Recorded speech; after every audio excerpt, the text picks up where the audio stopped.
Kiara Tito, moderatorja e njohur shqiptare që gjithmonë di të tërheqë vëmendjen me stilin dhe prezencën e saj elegante, ka ndarë një detaj interesant nga mbrëmja e shfaqjes së Portokalli, duke treguar se pas çdo daljeje publike qëndrojnë shpesh situata të papritura dhe spontane. Në një foto të publikuar në rrjetet sociale, Kiara shfaqet me një fustan të kuq elegant, i cili i qëndron për mrekulli dhe thekson hijeshin dhe feminilitetin e saj. Por ajo që ka tërhequr më shumë vëmendje është përshkrimi i saj i sinqert, ku rrëfen se ky fustan nuk ishte zgjedhja fillestare për natën.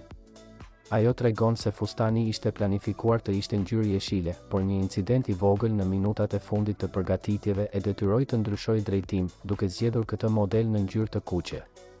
Ja si shprehet Kiara, fustani fillimisht ishte planifikuar të ishte jeshil, por një incident i vogël në minutën e fundit na çoi tek ky kuqi, shkruan Kiara, duke e shoqëruar postimin me një zemër të kuqe, duke treguar jo vetëm sportivitetin dhe profesionalizmin e saj, por edhe aftësinë për të menaxhuar situatat e papritura me klasë dhe buzëqeshje. Kjo deklaratë ka shkaktuar një reagim të madh pozitiv në rrjetet sociale, ku ndjekësit kanë shpërthyer me komente admirimi, duke theksuar se përkundër ndryshimit të papritur, rezultati ishte më se i suksesshëm dhe fustani i kuq e bëri Kiara Titon të dukej mahnitse, si gjithmonë.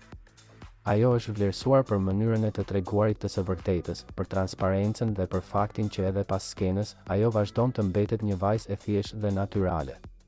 Në një botë ku perfeksioni shpesh shihet si qëllimi përfundimtar, Kiara sjell një frymë të freskët duke treguar se edhe kur gjërat nuk shkojnë sipas planit, bukuria dhe eleganca nuk humbasin, përkundrazi, nganjëherë lindin pikërisht nga momentet spontane. Kjo është një tjetër dëshmi se pse Kiara vazhdon të jetë një nga figurat më të dashura për publikun shqiptar.